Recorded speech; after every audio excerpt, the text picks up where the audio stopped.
हमारे मुल्क में बदनसीबी है हमारी कि इस तरह के खेल खेले जाते रहे हैं। तो हाल ही में एक ऐसा खलंडरा मुल्क पे आ गया या लाया गया जिसने पाकिस्तान का ये हाल, जिसको मुल्क का कुछ पता ही नहीं है, इकोनॉमी का कुछ पता ही नहीं है, मुआशरे की कोई खबर ही नहीं है, अखलाकियात का कुछ पता ही नहीं है, सिर्फ जुबानी कलामी मदीने की रियासत। लेकिन रियासत मदीना में क्या होता था उसकी कुछ खबर ही नहीं है। और उसमें अपने सियासत को चमकाने के लिए आप सुन रहे हैं सारे किस्से और कहानियां उसकी। सबसे बड़ा स्कैंडल जो पैसे का, करप्शन का 190 मिलियन पाउंड का जो है, इसमें तो कोई शुबा ही नहीं है। सिर्फ हुकूमत नहीं लेंगे, 2017 के झूठे मुकदमात का एहतसाब भी चाहते हैं। जज शौकत सिद्दीकी ने खुद बयान दिया कि जनरल फैज उनके पास आए और कहा कि नवाज शरीफ और उनकी बेटी को सजा देनी है, वरना हमारी 2 साल की मेहनत जाया हो जाएगी। साकिब निसार की ऑडियो मौजूद है कि नवाज शरीफ को अंदर रखना है और साबिक चेयरमैन PTI को लाना है। मुल्क को यहाँ तक किसने पहुँचाया? डॉलर इतना महंगा हो गया, पैसा मिट्टी में मिल गया, ये सब बातें मुल्क को खा गईं। चोर चोर कहने वाले खुद सबसे बड़े चोर हैं। एक खलंडरा लाया गया जिसने मुल्क का बुरा हाल कर दिया। रियासत मदीना सिर्फ ज़बानी कलामी थी, उन्हें इसका कुछ पता भी नहीं था। 190 मिलियन पाउंड का स्कैंडल बहुत बड़ा है। बंद लिफाफा दिखाकर अप्रूवल लेते रहे, लिफाफा खोल कर ही नहीं दिखाया। अगर आप कौम के 60 अरब रुपए खा जाएंगे तो बिजली की कीमतें तो बढ़ेंगी।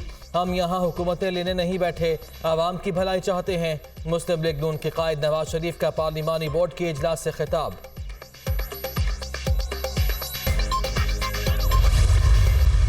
जो पॉलिटिकल लीडरशिप है वो आपको पता है कि इलेक्शन के दिनों में वो ज़्यादा एक्सपोज हो जाती हैं, वो पब्लिक में जाती हैं, पब्लिक गैदरिंग्स करती हैं, रैलीज करती हैं, और उनका एक्सपोज होना जो है वो इटसेल्फ टेररिज्म के कॉन्टेक्स्ट में चैलेंज है। पॉलिटिकल लीडरशिप को थ्रेट्स ज़रूर हैं। स्पेसिफिक थ्रेट किसी लीडर के हवाले से अभी तक मासवा मौलाना फजल रहमान साहब के हमें रिसीव हुआ है।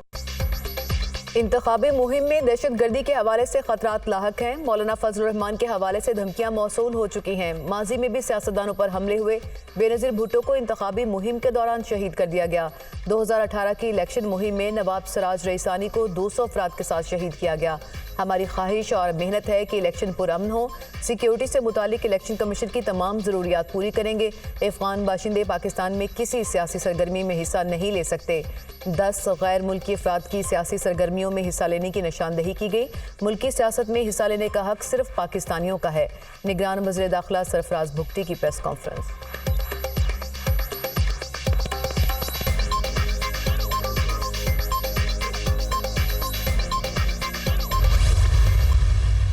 दहशतगर्दी के ख़तरात तो हैं, इससे पहले भी थे, लेकिन अब उनकी वजह से इलेक्शन को पोस्टपोन तो नहीं किया जा सकता। बहरहाल ये हुकूमत का फ़र्ज़ है, लॉ इन्फोर्सिंग एजेंसीज़ की ज़िम्मेदारी है कि वो दहशतगर्दी का कलाकुमा करें। दहशतगर्दी के खदशात की वजह से इलेक्शन को मुलतवी नहीं किया जा सकता। निगरान हुकूमत की जिम्मेदारी है कि वो दहशतगर्दी का खात्मा करे। कानून नाफिज करने वाले इदारे सिक्योरिटी को यकीनी बनाएं। हम पंजाब से 100 से ज़ायद सीटें हासिल करने जा रहे हैं। सूबे में किसी से इलेक्शन अलायंस नहीं कर रहे। सीट एडजस्टमेंट के लिए हमारे दरवाजे सबके लिए खुले हैं। जिस दिन इलेक्शन शेड्यूल का ऐलान होगा उस दिन अपने टिकट होल्डर्स का ऐलान कर देंगे। इलेक्शन शेड्यूल का ऐलान 15 या 16 दिसंबर तक हो जाए तो ये बेहतर है। 2013 के इलेक्शन की तरह अगर कोई मुखालिफ पार्टी 15-20 सीटें ले भी ले तो क्या फ़र्क पड़ता है। नून लीग रहनुमा राना सनाउल्लाह की लाहौर में गुफ्तगू।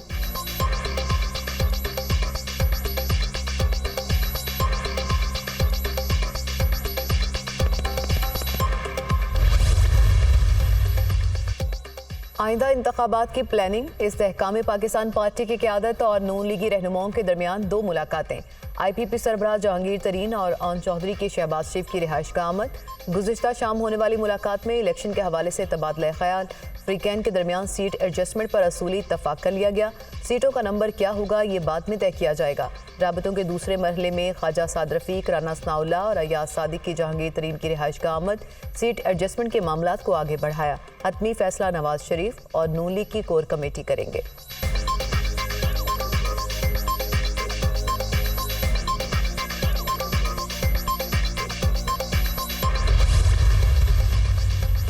इंट्रा पार्टी इलेक्शन कमीशन ने पीटीआई को नोटिस जारी कर दिया। पीटीआई इंट्रा पार्टी इंतखाबात दोबारा कराने की अकबर एस बाबर की इस्तदा मुस्तरद। इलेक्शन एक्ट का सेक्शन 215 वाज़े है, दोबारा इलेक्शन को भूल जाएं। मेंबर इलेक्शन कमीशन इकरामुल्लाह के रिमार्क्स। इलेक्शन कमीशन में पीटीआई इंट्रा पार्टी इलेक्शन के खिलाफ दरखास्तों पर समाअत। 14 दरखास्त गुजार इलेक्शन कमीशन के सामने पेश। पहले इलेक्शन कराने का मौका दिया था, अब नहीं कराए तो इसके असरात होंगे। असरात इलेक्शन एक्ट के सेक्शन 215 में है। मेंबर खैबर पख्तूनख्वा। इंतखाबात से 2 रोज़ कबल इलेक्शन कमीशन तश्कील दिया गया। कागजात नामजदगी हुई, ना स्क्रूटनी और ना ही फाइनल लिस्ट लगी। वकील अकबर एस बाबर के दलाइल। पीटीआई आइन के आर्टिकल 5 में क्या है? मेंबर खैबर पख्तूनख्वा का इस्तफसार। इसका मतलब है कि बंद कमरे में इलेक्शन करा दें। वकील अकबर एस बाबर का जवाब। आप किस हैसियत से इलेक्शन लड़ रहे थे? क्या आपकी मेंबरशिप खत्म नहीं हो चुकी? मेंबर खैबर पख्तूनख्वा का इस्तफसार। मेंबरशिप खत्म नहीं हुई, इस्लामाबाद हाई कोर्ट का फैसला भी मौजूद है। इलेक्शन कमीशन ने समाअत 12 दिसंबर तक मुलतवी कर दी। पीटीआई इंट्रा पार्टी इलेक्शन की समाअत के मौके पर इलेक्शन कमीशन के बाहर एहतजाज, नारेबाजी।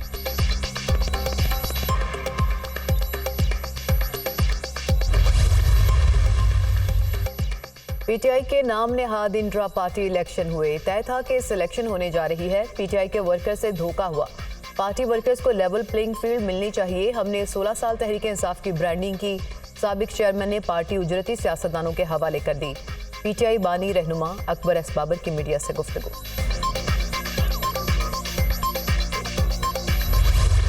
इंट्रा पार्टी इलेक्शंस का जो ऑर्डर था कि आप इंट्रा पार्टी इलेक्शन कराए पीटीआई, वो ऑर्डर गैर आइनी और गैर कानूनी था। इसलिए हमने फैसला किया था कि हम उसको चैलेंज करेंगे, लेकिन उसके साथ साथ हमने ये भी फैसला किया था कि हम उस फैसले को फिलहाल मानते हुए हम इंट्रा पार्टी इलेक्शंस भी करा देंगे। तो इंट्रा पार्टी इलेक्शंस तो हमने करा दिए। अब उसकी जो दूसरी कड़ी है कि वो जो गैर आइनी ऑर्डर था, हमारा हक है कि हम उसको चैलेंज करें, तो हमने उसको चैलेंज कर दिया है और उस केस को भी फुल बेंच, लार्जर बेंच के पास भेज दिया गया है समाअत के लिए। तो अब लार्जर बेंच के पास 3 इलेक्शन कमीशन ऑफ पाकिस्तान के ऑर्डर्स जो हैं वो समाअत के लिए फिक्स्ड होंगे। इंट्रा पार्टी इलेक्शन का ऑर्डर गैर आइनी और गैर कानूनी था, इसलिए चैलेंज किया। फैसले को मानते हुए इलेक्शन कराए, लेकिन चैलेंज करना हमारा हक है। लार्जर बेंच के पास अब 3 ऑर्डर ज़ेर समाअत होंगे। जब नाअहली खत्म होगी तो साबिक चेयरमैन तहरीक इंसाफ दोबारा आएंगे, इलेक्शन भी लड़ेंगे। नाअहली का नोटिफिकेशन गैर आइनी है, इलेक्शन से रोका गया तो चैलेंज करेंगे। बैरिस्टर अली जफर की मीडिया टॉक।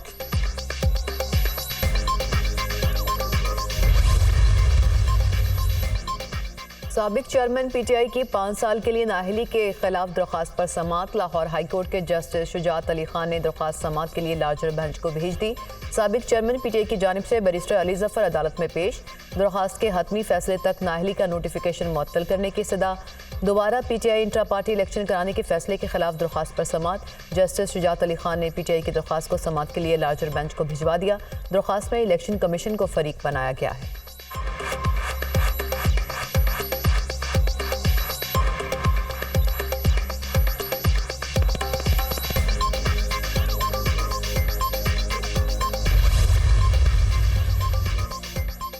स्टॉक मार्केट में तेजी का रुझान बरकरार। 100 इंडेक्स में 1505 पॉइंट्स का इजाफा। मार्केट 66,223 पॉइंट्स की रिकॉर्ड सतह पर बंद।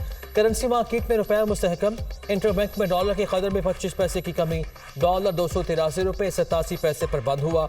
ओपन मार्केट में डॉलर 285 रुपये पर दस्तक। 8 फरवरी को पूरे मुल्क में इंतखाबात होंगे। शफाफ इंतखाबात पर कोई शक नहीं होना चाहिए। सियासी जमातें लेवल प्लेइंग फील्ड का मुतालिबा और एक दूसरे पर तानाजनी भी कर रही हैं। हम तानाजनी में अपना हिस्सा नहीं डालना चाहते। आम इंतखाबात की रेस में हमारा कोई घोड़ा नहीं। इलेक्शन कमीशन को सिक्योरिटी के जिस इदारे की जरूरत पड़ेगी हुकूमत फराहम करेगी। साबिक चेयरमैन पीटीआई ने ट्वीट की या मुवक्किलों ने, मुझे पता नहीं। मुर्तज़ा सोलंकी की प्रेस कॉन्फ्रेंस।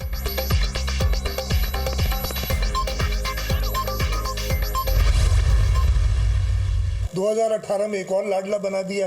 अब ये 2023-24 में लाडला नहीं चलेगा। अब 23-24 में आवाम की राय चलेगी और इंशाल्लाह ताला आवाम की राय बड़ी क्लियर। आपने ये कहा, मेरा ख्याल है इससे ज़्यादा जिस तरीके से तेज़ी से केसेस के फैसले हो रहे हैं और वो नैब जो कि एक दौराना ख्वाब होती थी नवाज लीग के लिए, उस दौरान ख्वाब को उन्होंने एक वेलकम कर रहे हैं और नैब और नवाज लीग एक ही पेज पे हैं और एक ही बात कर रहे हैं। 2018 में एक लाडला बनाया गया, 2024 में लाडला नहीं चलेगा, आवाम की राय चलेगी। हम कभी लाडला बनकर नहीं आए। नैब नून लीग के लिए डरावना ख्वाब थी, अब नैब और नवाज शरीफ एक पेज पर हैं। तमाम सियासी जमातों को लेवल प्लेइंग फील्ड मिलनी चाहिए, सबके झूठे केसेस खत्म होने चाहिए। पीपल्स पार्टी के रहनुमा मुराद अली शाह की दीगर के हमरा न्यूज़ कॉन्फ्रेंस। ना ही मुझे अदारों ने कोई ऐसा तंग किया सिवाय इसके कि मैंने 40 दिन का चिल्ला काटा। चिल्ले के बाद मैंने ट्वीट भी कोई नहीं की। इलेक्शन शेड्यूल जिस दिन आ गया उस दिन हम इलेक्शन कैंपेन की इब्तिदा करेंगे। हमारे अदारे हैं और उनका एहतराम मलूज़ खातर रखना है कि हमने सबको साथ लेकर चलना है, अमन से चलना है। मैं बीमार था और मैंने कोई किसी चीज़ में हिस्सा नहीं लिया, न किसी के खिलाफ शहादत दी। मुझे किसी इदारे ने तंग नहीं किया, सिर्फ 40 दिन का चिल्ला काटा। चिल्ले के बाद ट्वीट करना भी छोड़ दिया। इलेक्शन शेड्यूल आने पर इंतखाबी मुहिम शुरू करूंगा। इदारे हमारे हैं, सबको साथ लेकर और अमन से चलना है। किसी के खिलाफ शहादत नहीं दी। इलेक्शन ना हुए तो पुरानी तनख्वाह पर काम करेंगे। सरबरा अवामी मुस्लिम लीग शेख रशीद अहमद की मीडिया टॉक।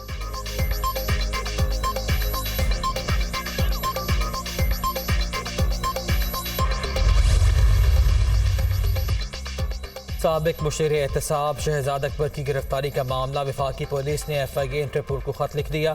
शहजाद अकबर को थाना सेक्रेटेरिएट के मुकदमे में 2 दिसंबर को इश्तिहारी करार दिया गया था। शहजाद अकबर के खिलाफ मुकदमा फ्रॉड और दीगर संगीन दफात के तहत दर्ज किया गया था।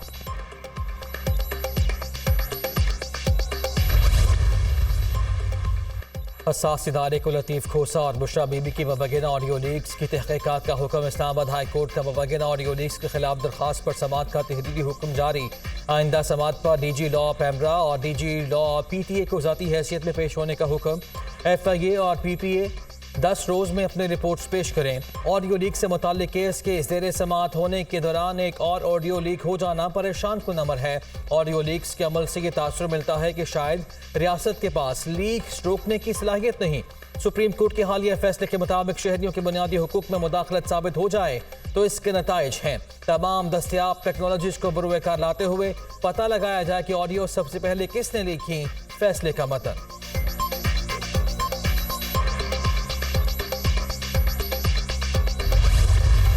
इसराइल की बर्बरियत की इंतहा, मसाजिद पर भी बमबारी। रफा और जबालिया पनाह गजीन कैंप पर भी गोले बरसा दिए। मजीद 350 से जायद फ़लस्तीनी शहीद, सैकड़ों जख्मी। इसराइली हमलों में शहीद फ़लस्तीनियों की तादाद 17,177 तक जा पहुंची। 46,000 से जायद अफराद जख्मी।